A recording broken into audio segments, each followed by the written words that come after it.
পাপ্পন চাচ্চুকে বুড়ো আঙ্গুল দেখিয়ে ধোনির ডাকে নাকি আবার সাড়া দিয়ে আইপিএল এর মতো এত বিগেস্ট একটা আসর খেলার জন্য চলে যাচ্ছেন বাংলাদেশ থেকে আমাদের cutter master Mostafizur Rahman.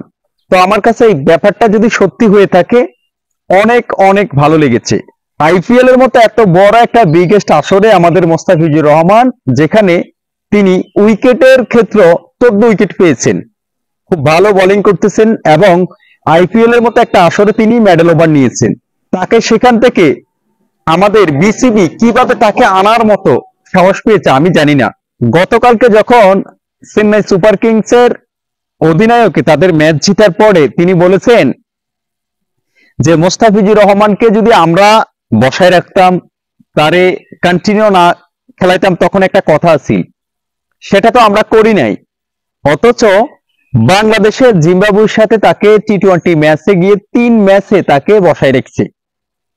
BCB যেন তার সাথে কেমন একটা গেম খেলতেছে এটা হয়তো তারাও বুঝতেছে।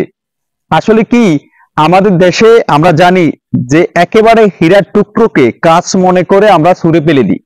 এটা শুধু ক্রিকেটের ক্ষেত্রে না, প্রত্যেকটা সেক্টরে প্রত্যেকটা জায়গায় আপনি দেখবেন যারা একেবারে গুণী মানুষ, যারা যোগ্য স্থানে থাকার দরকার তারা যোগ্য স্থানে থাকে না।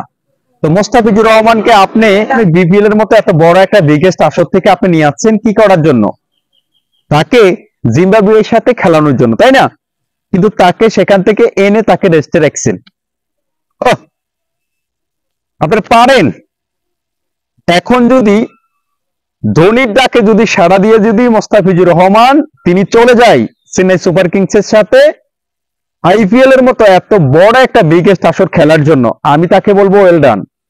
আমি তাকে বলবো যে বিসিবির প্রাপনকে বুড়ো আঙ্গুল দেখানো দরকার। মোস্তাফিজুর রহমান তাকে বাংলাদেশে এনেছে জিম্বাবুয়ের সাথে খেলানোর জন্য, তো তাই তো? কিন্তু তাকে বাংলাদেশে এনে 3টা ম্যাচ কেন বসিয়ে রাখছে?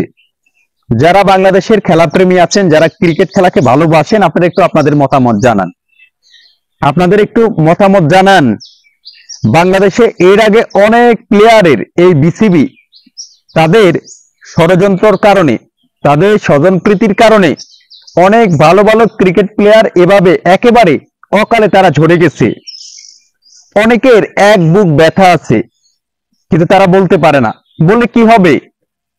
কি হবে? প্রত্যেকটা সেক্টর যদি এভাবে তারাশ করে, তাহলে এই ভুক্তভোগী গুলোর এই সমস্ত সমস্যার সমাধান কোথায় বলেন? খুব খারাপ লাগে।